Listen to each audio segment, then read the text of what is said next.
அவர்களுக்கு அப்பம் அளித்தீரே. செபிப்போமாக. இறைவா, வியப்புக்குரிய திருவருட்சாட்சியை நம்முடைய திருப்பாடின் நினைவுகளுக்கு விட்டு செவி.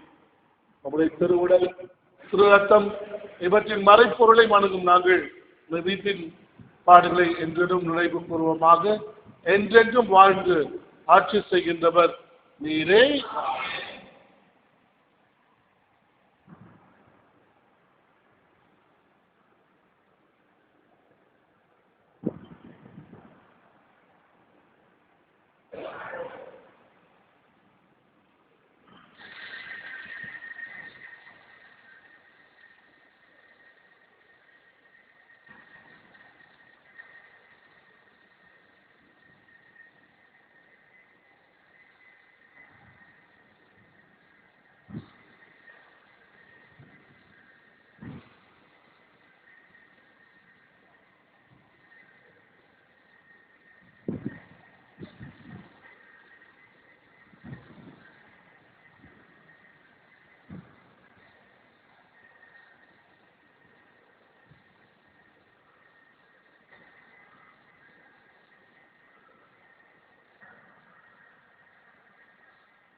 அன்பே கொடுத்து அருகில்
பிதாசுதன் பரிசுத்த ஆவியின் பெயராலே நம் ஆண்டவராகிய இயேசு கிறிஸ்துவின் அருளும் கடவுளின் அன்பும் தூய ஆவியின் நட்புறவும் நம் அனைவரோடும் இருப்பதாக.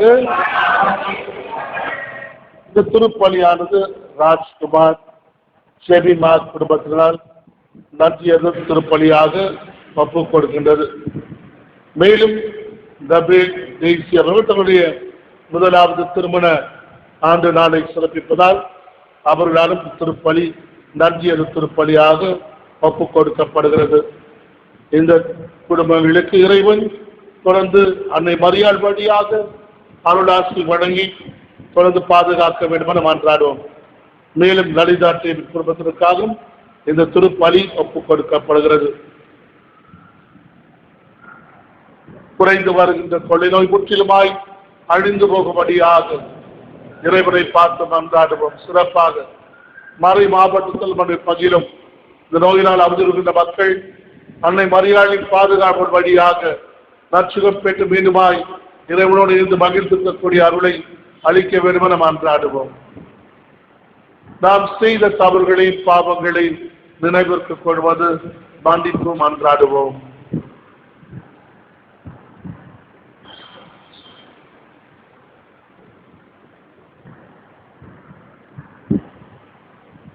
எல்லாம் வல்ல இறைவனமும் நான் பார்வையில்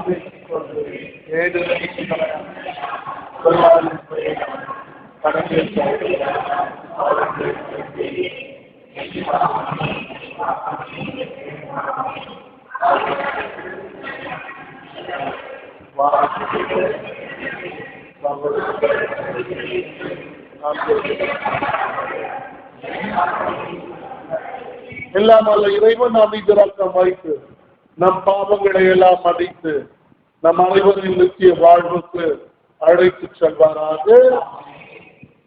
ஆண்டவரை இரக்கமாயிரும், கிறிஸ்துவே இரக்கமாயிரும், ஆண்டவரை இரக்கமாயிரும். மாதத்தின் முதல் வெள்ளிக்கிழமை இதே ஆண்டவருக்கு ஒப்புக் கொடுக்கப்பட்ட நாள். இதே ஆண்டவரின் அரசாட்சி எங்கிருக்கிறதோ அங்கு நிச்சயமாக மக்கள் மகிழ்ச்சியுடன் வாழ்வார்கள் என்ற ஒரு கருத்தை திருச்சபை நமக்கு கற்பிக்கின்றது. ஆகவே இந்த முதல் வெள்ளிக்கிழமை என்று இதே ஆண்டவருக்கு ஒப்புக் கொடுக்கப்பட்டது நாளிலே நாம் நம்மை இன்னொரு முறை அவரிடம் சமர்ப்பிப்போம். அவர் நிச்சயமாக நம்முடைய வாழ்வுக்கு இயக்கத்தை தருவார். அந்த இயக்கத்தின் வழியாக நாம் புத்துயிர் பெற்று உலகில் சமாதானத்தோடும் மகிழ்ச்சியோடும் வாழ முடியும் என்ற நம்பிக்கையும் நமக்கு அது கொடுக்கும். ஆகவே தொடர்ந்து அந்த இதயத்திடம் நாம் செபிப்போம்.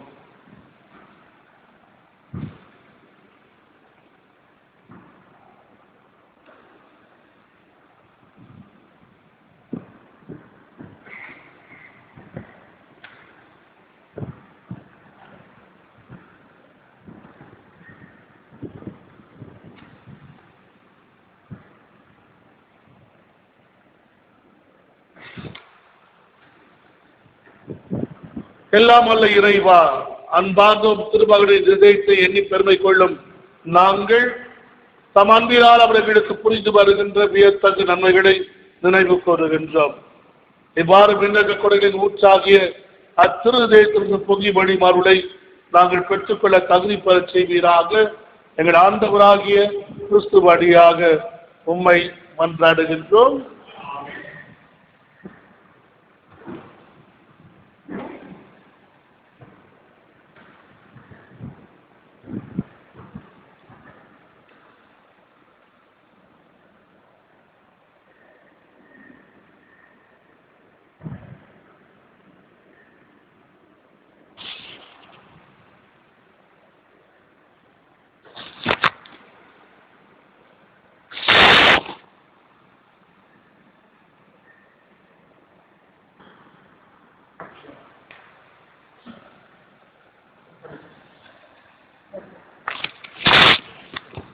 முதல் வாசகம் தொடக்க நூலிலிருந்து வாசகம்.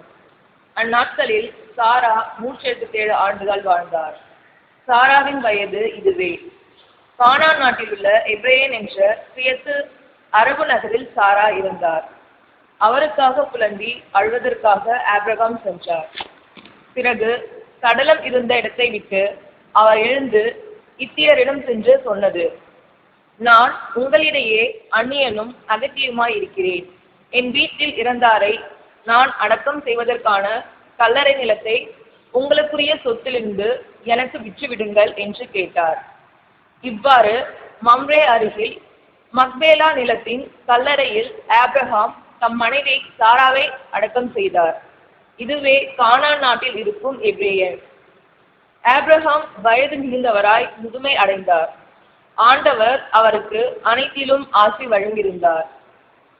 ஒரு நாள் அவர் தம் வீட்டின் வேலைக்காரர்களில் மூத்தவரும் தமக்குரிய அனைத்திற்கும் அதிகாரியுமானவரை நோக்கி, உன் கையை என் தொடையின் கீழ் வைத்து விண்ணுலகிற்கும் மண்ணுலகிற்கும் கடவுளாகிய ஆண்டவர் மேல் ஆணையிட்டு சொல், நான் வாழ்ந்தவரும் இக்கானான் நாட்டு பெண்களிடையே என் மகனுக்கு பொன் கொள்ள மாட்டாய் என்றும், என் சொந்த நாட்டிற்கு போய் என் உறவினரிடமிருந்து என் மகன் ஈசாக்கிற்கு பொன் கொள்வா என்று சொல் என்றார். அதற்கு அவர், ஒருவேளை பெண் என்னோடு இந்நாட்டிற்கு வர மறந்துவிட்டால் தாங்கள் விட்டு வந்த அந்நாட்டிற்கு தங்கள் மகனை கூட்டிக் கொண்டு போகலாமா என்று கேட்டார். அதற்கு ஆபிரகாம், அங்கே என் மகனை ஒரு காலம் கூட்டிக் கொண்டு போகாதே, கவனமாயிரு. என் தந்தை வீட்டினின்று நான் பிறந்த நாட்டினின்றும் என்னை அழைத்து வந்து என்னோடு பேசி இந்த நாட்டை வழி மரபினருக்கே தருவேன் என்று ஆணையிட்டு கூறிய அந்த விண்ணுலகின் கடவுளாகிய ஆண்டவர் உனக்கு முன் தம் தூதரை அனுப்பி வைப்பார். நீ போய் அங்கே என் மகனுக்கு பெண் கொள். உன்னோடு வர அப்பெண் விரும்பாவிடில் எனக்கு நீ அளித்த வாக்குறுதியின் என்று விடுதலை பெறுவாய். என் மகனை மட்டும் அங்கே கூட்டிக் கொண்டு போகாதே என்றார். இதற்கிடையில் பெயாளர் ரோபாய் என்ற இடத்தில் ஈசாக்கு புறப்பட்டு நொகோபு பகுதியில் வாழ்ந்து வந்தார். மாலையில் வெளியே வயல்புறம் சென்றபோது அவர் கண்களை உயர்த்தி பார்த்தபோது ஒட்டகங்கள் வருவதை கண்டார். ரெபேக்காவும் கண்களை உயர்த்தி ஈசாக்கு பார்த்தார். உடனே அவர் ஒட்டகத்தை விட்டு இறங்கினார். அவர் அந்த வேலைக்காரரிடம், வயலில் நம்மை சந்திக்க வந்து கொண்டிருப்பவர் யார் என்று கேட்டார். அவ்வேலைக்காரரும் அவர்தாம் என் தலைவர் என்றார். உடனே ரெபேக்கா தம் முக்காடை எடுத்து தம்மை மூடிக்கொண்டார். அப்பொழுது அவ்வேலைக்காரர் ஈசாக்கிடம் தாம் செய்த அனைத்தையும் பற்றி கூறினார். ஈசாக்குக்கு தம் தாயார் சாராவின் கூடாரத்திற்குள் ரெபேக்காவை அழைத்து சென்று மணந்து கொண்டார். அவரும் ஈசாக்குக்கு மனைவியானார். அவர் ரெபேக்கா மீது அன்பு வைத்திருந்தார். இவ்வாறு தம் தாயின் மறைவுக்கு பிறகு ஈசாக்குக்கு ஆறுதல் அடைந்தார். இது ஆண்டவர் வழங்கும் அறிவாக்கு. நன்றி.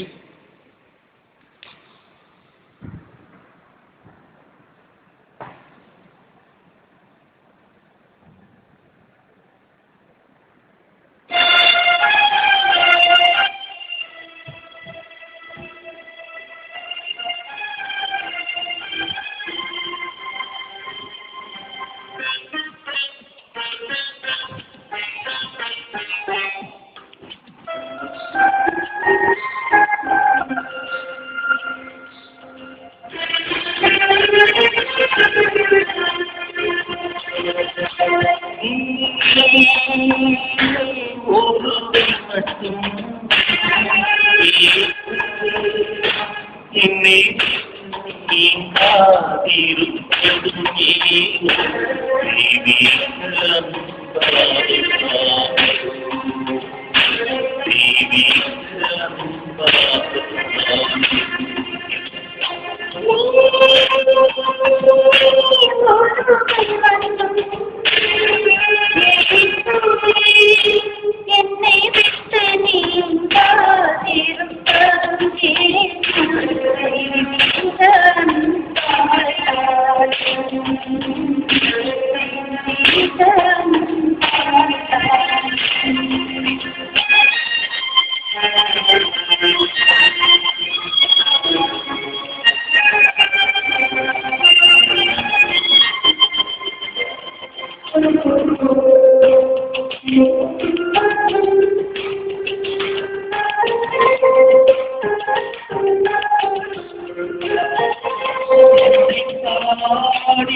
Hallelujah.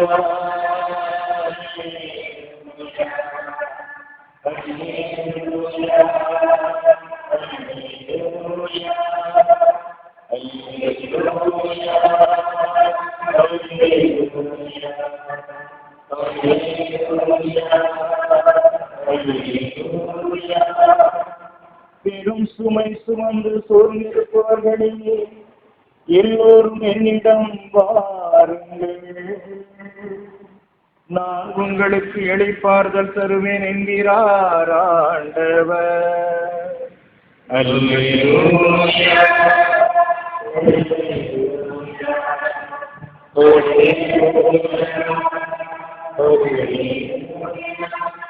ஆண்டவர் உங்களோடு இருப்பாராக. மத்தேயு எழுதிய பரிசுத்த நற்செய்தியிலிருந்து வாசகம்.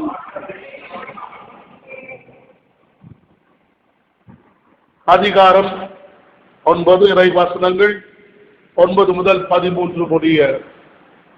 அக்காலத்தில் மத்தேயு என்பவர் சுங்க சாவடியில் அமர்ந்திருந்ததை இயேசு கண்டார். அவர் என்னை பின்பற்றி வா என்றார். அவரும் எழுந்து இயேசுவை பின்பற்றி சென்றார். பின்பு அவருடைய வீட்டில் பந்தியில் அமர்ந்திருந்த போது வரி தண்டுபவர்கள், பாவிகள் ஆகிய பலர் வந்து இயேசுவோடும் அவருடைய சீடரோடும் விருந்துண்டனர். இதை கண்ட பரிசேயர் அவருடைய சீடரும், உங்கள் போதகர் வரி தண்டுபவர்களோடும் பாவிகளோடும் சேர்ந்து உண்பது ஏன் என்று கேட்டனர்.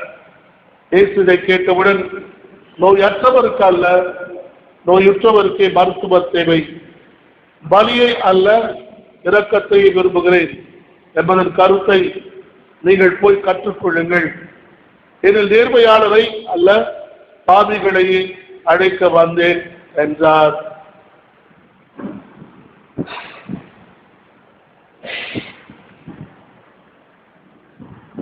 இது வாழ்வு தரும் கிறிஸ்துவின் நற்செய்தி.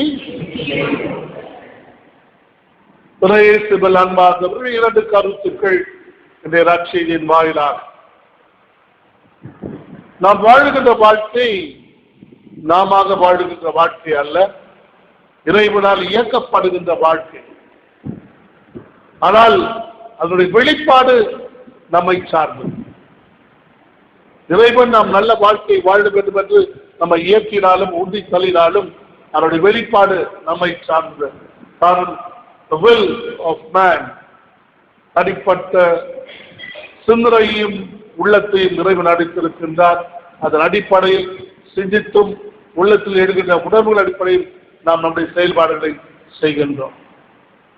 அந்த செயல்பாடுகள் நல்ல செயல்பாடுகள் இருந்தாக நிச்சயமாக நாம் அதனால் பலன் பெறுவோம். அதே போல் நாமும் மற்றவர்களை இயக்கிக்க அழைக்கப்பட்டது.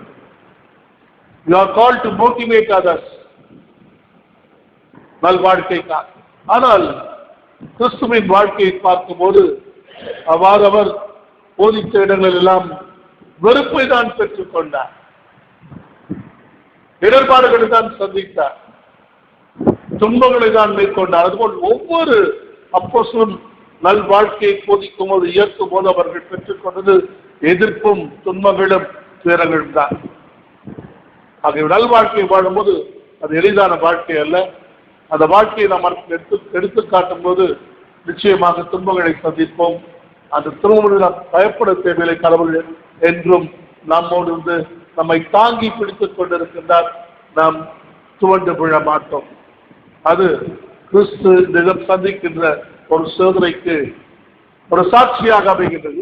எப்படிப்பட்ட சோதனைகள், கேள்விகள், துன்பங்கள் வந்தாலும் எதிர்கொள்ள நான் தயார் என்று சொல்லுகின்ற இயேசுவின் மனப்பான்மையை காட்டுகின்றது. இரண்டாவது கருத்து, பரிசேயர்கள் சதுசேயர்கள் எழுப்பிய கேள்விகள். எதற்காக உங்கள் போதுகள் நல்வார்த்தையை போதிக்கின்றார்? பாவிகளோடும் ஆயக்காரர்களோடும் மக்களால் நிரூபிக்கப்படுகின்ற மக்களோடும் உறவு கொள்கின்றார், உணவு அருந்துகின்றார் என்று கேள்வி. அந்த காலகட்டத்தில் மத்தேயு என்பவர் சொந்த துறையில் இருந்தவர், வரி வசூலித்துக் கொண்டிருந்தவர், ரோமை அரசருக்காக வரி வசூலித்துக் கொண்டிருந்தவர், தன்னுடைய நாட்டிற்காக அல்ல, ரோமை அரசருக்காக. அவர்கள் செய்த ஒரு தவறு என்னவென்றால், எவ்வளவு வசூலிக்க வேண்டுமோ அதற்கு எதிராக லஞ்சம் என்று சொல்வது போல தங்களுக்கு இந்த ஒரு பகுதியை அதிகமாக வசூலித்தார்கள். எனவேதான் அவர்கள் பாவிகளாக கருதப்பட்டார்கள். மக்கள் அவர்களை வெறுத்து ஒதுக்கினார்கள், தள்ளி வைத்தார்கள். ஆனால் கிறிஸ்து இன்று அவர்கள் வீட்டுக்கு உணவருந்து செல்லும் போது அந்த கேள்வி எழுகின்றது. மக்களால் பாவிகள் என்று நினைக்கப்படுகின்ற ஒரு வீட்டுக்கு எப்படி போதுகர் சென்று விருந்து அருந்தலாம் என்று சொல்லுவார். இங்கும் கிறிஸ்துவின் அந்த இயல்பான உலகியல் மனப்பான்மையை பார்க்கிறோம். The man of understanding. What is that understanding? அவருடைய புரிதல் என்ன?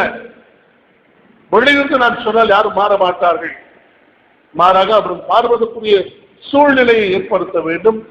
I want to create an ambience for change. ஒரு சூழ்நிலை நான் ஏற்படுத்தினால் நிச்சயமாக மாறுவார்கள் என்ற ஒரு கருத்தின் அடிப்படையில் தான் தன்னையே அவர்களோடு இணைத்துக் கொண்டு உணவருந்து செல்லுகின்றார். அவர்களுக்கு சரிசமமாக அந்த ஒரு சூழ்நிலையை ஏற்படுத்தி தரும்போது மத்தேயு கிறிஸ்துவை தெளிவாக இனம் கண்டு கொள்கின்றார். மாற்றம் ஏற்படுகின்றது, இயக்கப்படுகின்றார், இயக்கமிக்கப்படுகின்றார். பின்பு தெற்காசிய நாடுகளுக்கு சென்று இறை வார்த்தையை போதிக்கின்ற ஒரு சீடராக மாறுகின்றார். ஆகவே நம்மை உதுவிக்கின்ற சக்தி கடவுளிடம் இருக்கின்றது. ஆனால் அந்த சக்தியை ஏற்றுக்கொண்டு செயல்படுவது நம்முடைய உள்ளத்திலும் சுந்தரையும் இருக்கின்றார். அந்த சுந்தரையும் உள்ளத்திற்கு உணர்வுடன் சேர்ந்து இணையும் போது நம்முடைய வாழ்க்கை சிறந்த வாழ்க்கையாக இருக்கும். அதைதான் மத்தேயு எடுத்து காட்டுகின்றார்.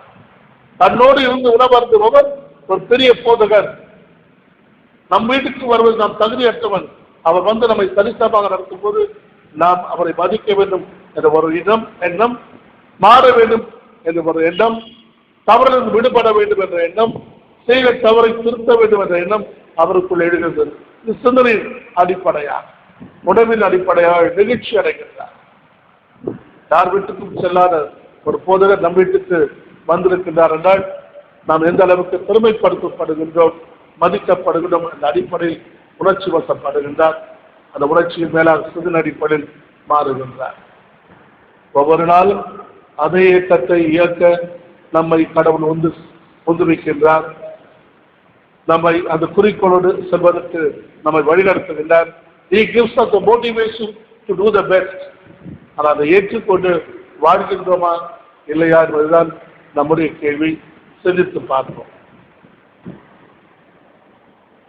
கிறிஸ்து நம் மனித இயல்பில் பங்கு பெறும் விடமானால் இந்த தண்ணீர் ரசமறை பொருள் வழியாக நாமும் அவருடைய இறையல்பில் பங்கு கொள்வோமாக.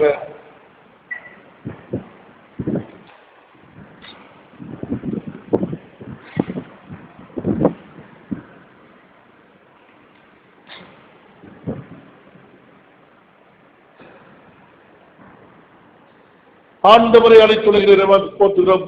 எனது அழைப்பிற்கு நாங்கள் அப்பத்தை ரசத்தை பெற்றுக் கொண்டோம். நிலத்தின் விளைவும் மனித உழைப்பின் பயனாக அப்பத்தையும் திராட்சை கொடியும் மனித உழைப்பின் ரசத்தை நாங்கள் நமக்கு ஒப்புக் கொடுக்கின்றோம். இது எங்களுக்கு வாழ்வழிக்கும் அப்பமாகவும் எங்கள் ஆன்ம பாடமாகவும் மாறும். இறைவனாகிய ஆண்டவரை தாழ்மையான உள்ளத்தோடும் நொறுங்கிய உள்ளத்தோடும் வருகின்ற எங்களை ஏற்றலும் நாங்கள் இன்று திருமுனப்பு கொடுக்கும் திருப்பலி உமக்கு உகந்ததாவதாக.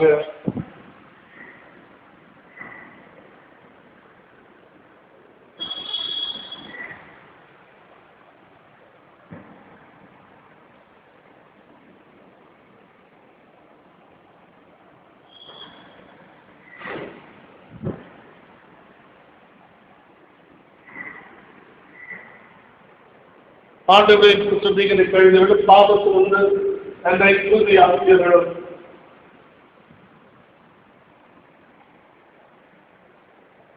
அன்பு சகோதர சகோதரி நாம் அனைவரும் ஒப்புக் கொடுக்கும் இந்த திருப்பாலி எல்லாம் வல்ல தந்தையாகி இறைவனை நோக்கி ஏற்றதாகும்படி செபியுங்கள்.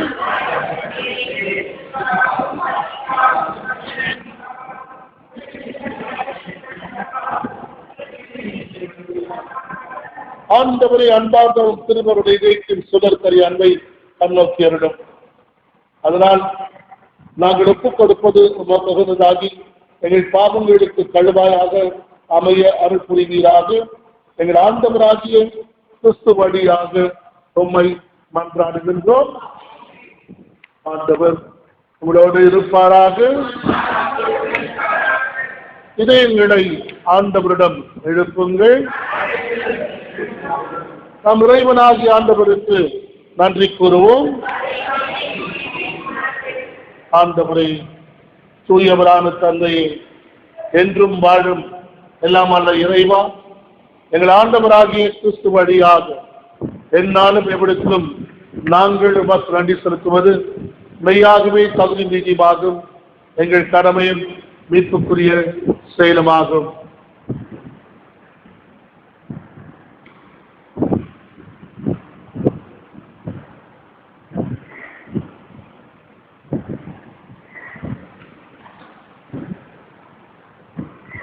கிறிஸ்து தம் திருத்துருள் இறுதி உறவு இது இரவு விருந்தார்ந்துகள் சிலுவை மீட்பளிக்கும் நினைவை காலத்துக்கும் நிலைத்திருக்க செய்தார். இதை புகழ்ச்சி நேர்ப்புடைய கொடையாகவும் பாஸ்கற்ற செமீராகவும் தம்மையும் ஒப்புக் கொடுத்தார். இவ்வாறு வணக்கத்திற்குரிய இந்த மறைப்பொருளை நீர் நம்பிக்கையாளருக்கு உணவாக தந்து அவர்களை புனிதப்படுத்துகின்றேன். அதனால் உலகில் வாழும் மனித இனம் ஒரே நம்பிக்கை ஒளி பெற்று ஒரே அன்பால் கிடைக்கப்படுகிறது. ஆகவே உமது அருளின் இனிமையை நிறைவாக சுவைத்து நாங்கள் விண்ணகச்சாலை பெறுமாறு இத்துணை வியப்புக்குரிய உமது அருள் அடையாளத்தில் விருந்தில் நாங்கள் பங்கு பெறுகின்றோம். எனவே விண்ணகத்திலும் மண்ணகத்திலும் அனைத்தும் உம்மை தொழுகு வணங்கி புதிதொரு பண்பாடுகின்றன. வான் தூதரின் அணியின் அனைவரும் அவளோடு நாங்கள் சேர்ந்து முடிவின்றி ஒரே குரலாய் சொல்வதாவது: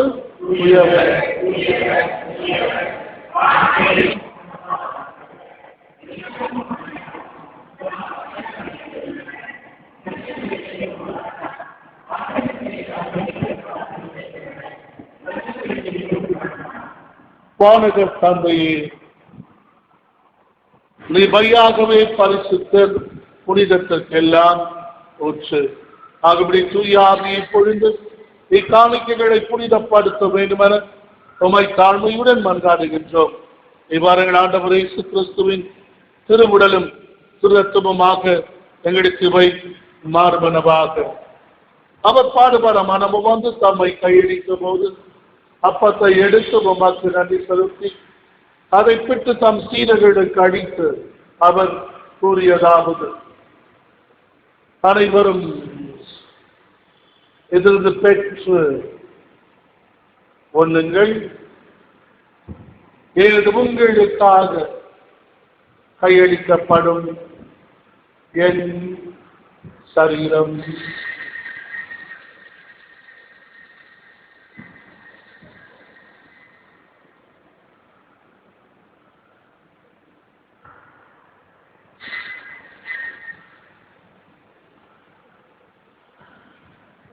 அவ்வண்ணமே இரவு விருந்து அருந்தியப்பின் கிண்ணத்தையும் எடுத்து உமக்கு நன்றி செலுத்தி வாழ்த்துரைத்து தம் சீடர்களுக்கு அளித்து அவர் கூறியதாவது: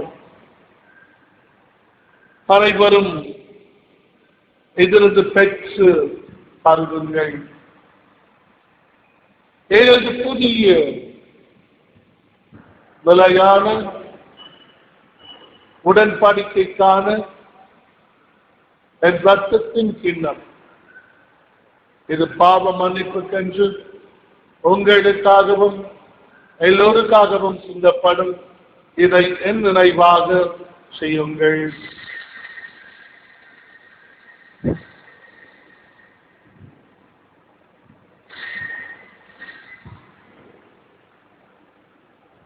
நம்பிக்கையின் மறைப்பொருள்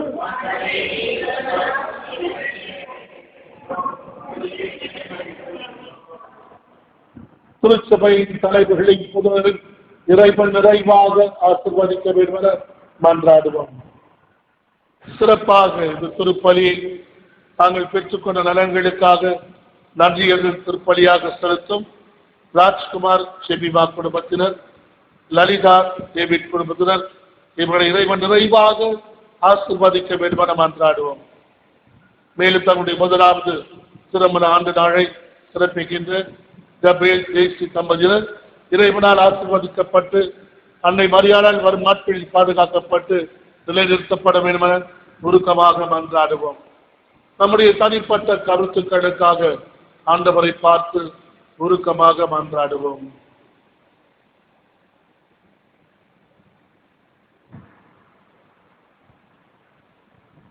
அன்னை மரியாள் சுசேத்தர், கொள்ளை நோய்களுக்கு பாதுகாப்பு செபஸ்தியார் இவருடைய பரிந்துரை என்றும் நம்மோடு நம்மை வாழ்விக்க வேண்டும் என மன்றாடி மூவர் தேவனை நாம் வாழ்த்துவோம்.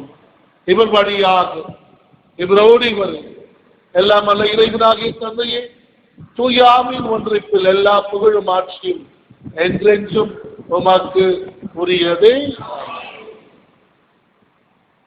இறைவன் தருகின்ற அந்த உந்து சக்தியை பெற்றவர்களாக நாமும் இயங்குபவர்கள் மட்டாமல் மற்றவர்களையும் இயக்க வைக்கக்கூடிய அருளை விண்ணகத்தான நமக்கு அளிக்க வேண்டும் என மன்றாடுவோம்.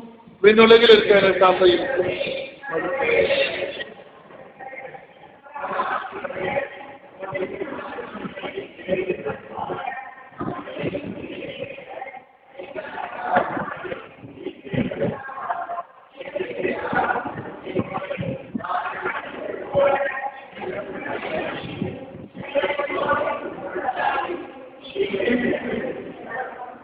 ஆண்டவருடைய அன்பிற்காகவும் சமாதானத்திற்காகவும் மன்றாடுவோம். ஆண்டவருடைய அன்பு சமாதானம் நம் அனைவரோடும் எங்கும் என்றும் இருப்பதாக. ஒருவருக்கொருவர் கிறிஸ்துவின் சமாதானத்தை மகிழ்ச்சியோடு தெரிவித்துக் கொள்வோம். சமாதானம்.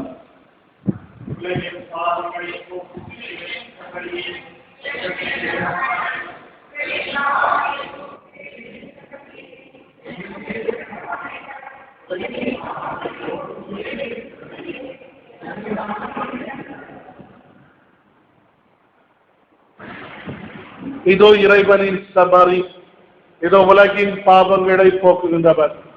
சமாரியின் திருவிருந்துக்கு அழைக்கப்பட்ட நாம் அனைவரும் பேறு பெற்றோர்.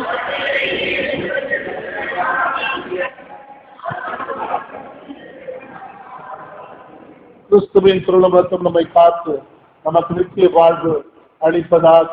ஆமென்.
கிறிஸ்துவின் ஆன்மாவை கிறிஸ்துவின் திருவுடலை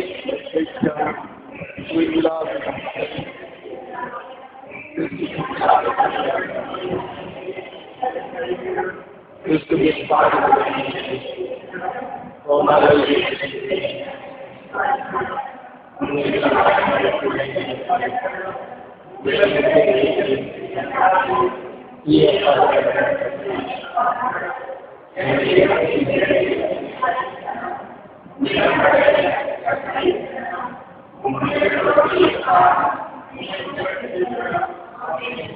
இயேசுவின் திருதேசத்துக்கு மக்களை ஒப்புக் கொடுக்கும் செபம். இது இயேசு மக்களின் மீட்பரை உமது பீடத்தின் முன்பாக பணிந்து வணங்கும் அடியோர் மீது இரக்கமாகிறோம். நாங்கள் உமக்கு உறுதியானவர்கள், உமக்கு உறுதியாக இருக்க விரும்புகிறோம். இது மிகுதியாக உம்மோடு ஒன்றித்து இருக்குமாறு நாங்கள் ஒவ்வொருவரும் உம் திரு தேசங்களை முழுமனதோடு ஒப்புக் கொடுக்கின்றோம். ஆண்டவரை, மனிதர் பலர் உம்மை ஒருபோதும் அறிந்ததே இல்லை. வேறு பலர் உம் கட்டளைகளை நிந்தித்து பழித்து உம்மை வேண்டாம் என்று ஒதுக்கிவிட்டார்கள். மிகவும் இரக்கமுள்ள இயேசுவை, இத்தகையோர் அனைவர் மீதும் இரக்கமாயிரும். அவர் அனைவரையும் உம் திரு தேசத்தின் பால் ஈர்த்தருளும். ஆண்டவரே, உம்மை விட்டு ஒருபோதும் பிரியாமல் என்றும் உமக்கு உண்மையாயிருக்கும் விசுவாசிகளான கிறிஸ்தவர்களுக்கு மட்டுமன்றி உம்மை விட்டு பிரிந்திருக்கும் ஊதாரி பிள்ளைகளுக்கும் நீர் அரசராய் இருப்பீராக. இவர் அனைவரும் பசியாலும் துன்பத்தாலும் வருந்தி சாகாதபடி தங்கள் தந்தையின் இல்லத்திற்கு விரைவில் வந்து சேர அருள் புரிவீராக. தவறான கொள்கைகளை ஏற்றுக்கொண்டிருப்போருக்கும் சிறப்பாக எங்கள் நாட்டு தலைவர்களுக்கும் உம்மை விட்டு விலகி இருப்போருக்கும் அரசராய் இருப்பீராக. எங்கும் ஒரே மேய்ப்பரும் ஒரே மந்தையும் இருக்குமாறு அவர் அனைவரையும் உண்மைக்கும் விசுவாசத்தின் ஒருமைப்பாட்டுக்கும் அழைத்து சேர்த்தருளும். ஆண்டவரே, மது திருச்சபையை ஆபத்திலிருந்து பாதுகாத்து நிலையான உரிமையை அதற்கு தருடும். அனைத்துலக மக்களுக்கும் ஒருங்கமைப்பையும் அமைதியும் அளித்தருடும். இவ்வுலகில் ஒரு முனை முதல் மறுமுனை வரை ஒரே குரல் வழியால் நமக்கு மீட்பளித்த இயேசுவின் திரு தேசத்துக்கு புகழ் உண்டாவதாக.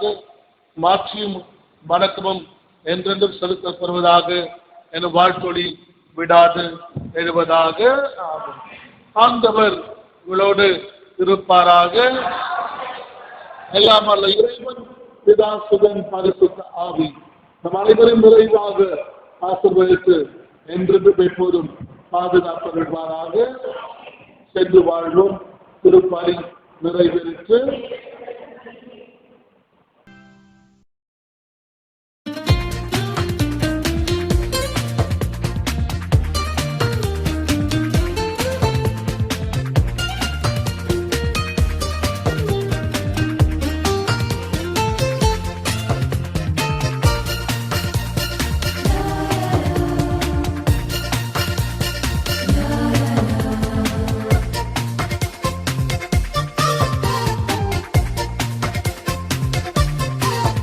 நம்மை அன்பு செய்யும் இதயம், என்றும் அரவணைக்கும் இதயம். நம்மை அன்பு செய்யும் இதயம், என்றும் அரவணைக்கும் இதயம். நம் இயேசுவின் தூய இதயம், நம் இயேசுவின் தூய இதயம். இதயம் இதயம் நம் இயேசுவின் தூய இதயம். இதயம் இதயம் நம் இயேசுவின் தூய இதயம்.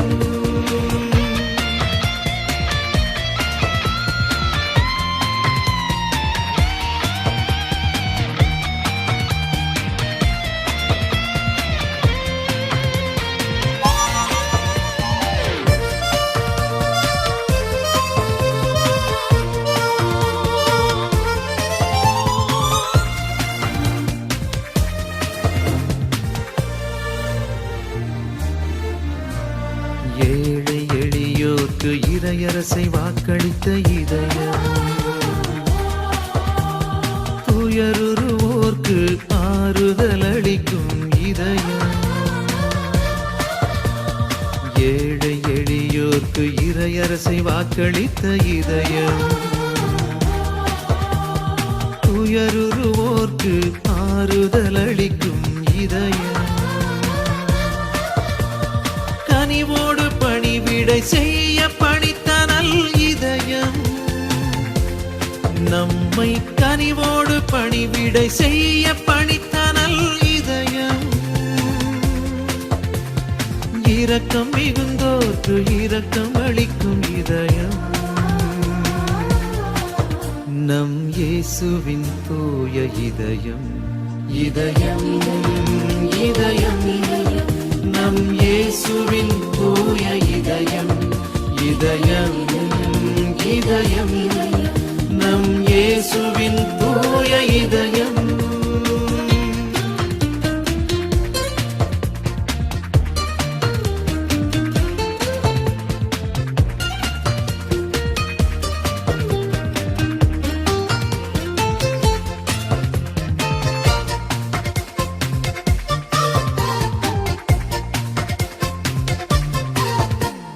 தூய உள்ளம் கொண்டோர்க்கு தரிசனம் தரும் இதயம்.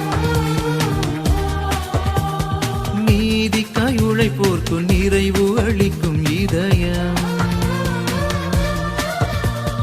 தூய உள்ளம் கொண்டோர்க்கு தரிசனம் தரும் இதயம்.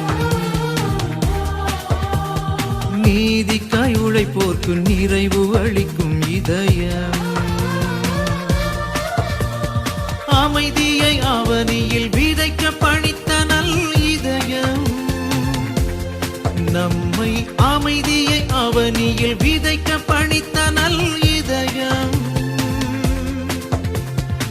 சுமை சுமந்து சோர்ந்தவர்க்கு இளைப்பாறுதல் தரும் இதயம். நம் இயேசுவின் தூய இதயம், இதயம், இதயம். நம் இயேசுவின் தூய இதயம், இதயம், இதயம். நம் இயேசுவின் தூய இதயம், நம்மை அன்பு செய்யும் இதயம், என்றும் அரவணைக்கும் இதயம். நம்மை அன்பு செய்யும் இதயம், என்றும் அரவணைக்கும் இதயம். நம் இயேசுவின் தூய இதயம், நம் இயேசுவின் தூய இதயம், இதயம், இதயம்.